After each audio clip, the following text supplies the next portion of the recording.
Gracias. Muy buenos días a todas y a todos. Va una pista de la mujer que vamos a hablar el día de hoy. Se encuentra en nuestro billete de 1,000 pesos. ¿La reconocemos? ¿Quiénes están en nuestro billete de 1,000 pesos? Carmen Cerdán, Madero y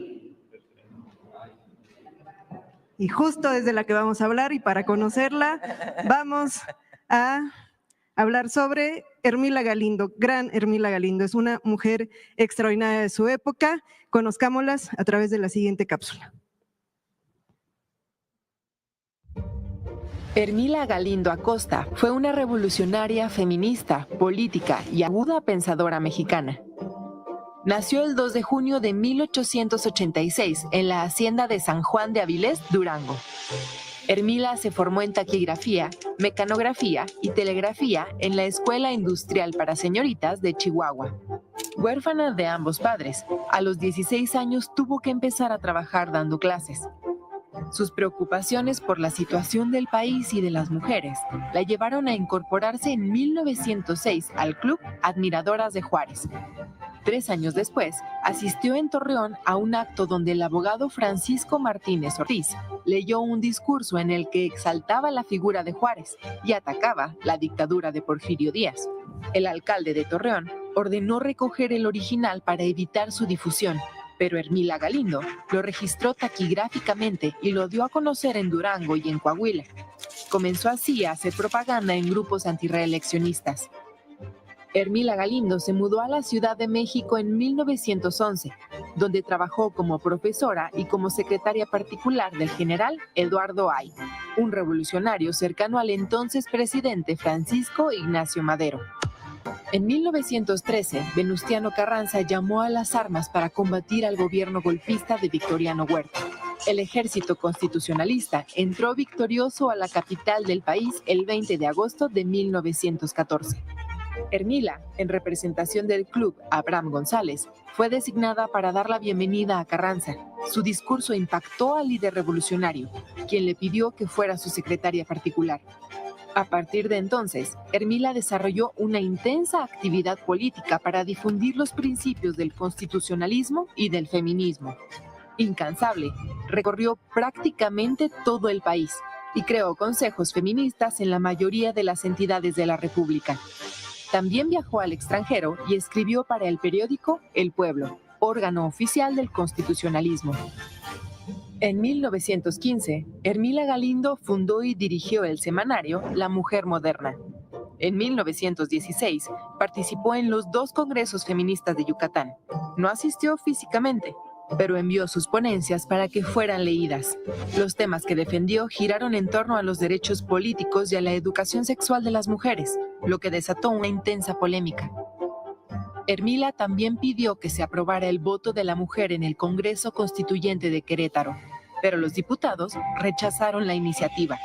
Aún así, Hermila decidió lanzarse como candidata a diputada por el Distrito Quinto del entonces Distrito Federal, en las elecciones de marzo de 1917, argumentando que si bien la Constitución de 1917 no les daba a las mujeres el derecho explícito al voto, tampoco se los negaba, dado que el genérico masculino, ciudadanos, las incluía. No obtuvo la victoria, pero marcó un precedente en los cuestionamientos sobre el lenguaje y los derechos de las mujeres. El 21 de mayo de 1920, tras el asesinato de Venustiano Carranza, Hermila Galindo abandonó sus actividades políticas. A pesar de ello, siguió activa en el mundo de las ideas y el arte que le apasionaban. En 1940, recibió la Medalla al Mérito Revolucionario. Hermila Galindo falleció el 19 de agosto de 1954. Sin embargo, unos meses antes, vio realizado uno de sus más grandes anhelos. Las mujeres obtuvieron el derecho a votar en 1953. Para Hermila Galindo, la ciudadanía plena de las mujeres era un asunto de estricta justicia, convencida de que solo cuando las mujeres tuvieran acceso al voto, podrían organizarse para defender sus intereses, los intereses de sus hijos y los de la humanidad.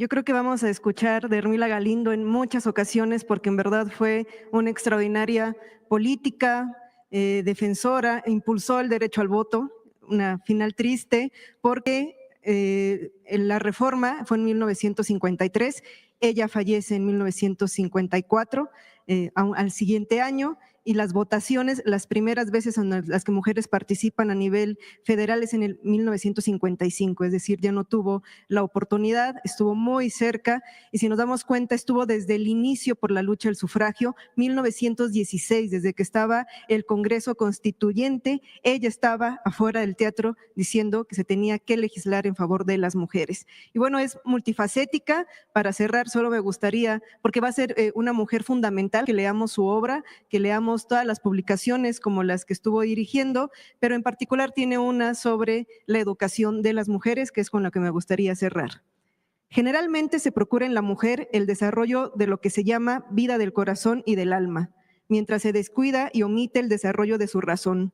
El vulgo de los hombres quéjase de ello porque personalmente lo sufre, pero nadie actúa pues están petrificados en el prejuicio y les asusta un cambio radical en las leyes y una completa modificación en las costumbres. Un pudor malentendido y añejas preocupaciones privan a la mujer de conocimientos que no solo son útiles, sino indispensables, las cuales, una vez generalizado, serían una coraza para las naturales exigencias del sexo. Me refiero a la fisiología y a la anatomía, que deberían ser familiares en las escuelas y en los colegios de enseñanza secundaria y que se reservan únicamente a quienes toman a la medicina como profesión. Hermila Galindo, 1916, pugnaba por la educación sexual, que fuera un contenido obligatorio en las escuelas de educación elemental y sobre todo en los colegios para señoritas. Así es que también una de las pioneras en la lucha por la educación sexual en nuestro país. Muchísimas gracias. Gracias, buen día. Vamos a la cuarta sección del Bosque de Chapultepec en un ratito para inaugurar un ciclo en la Cineteca.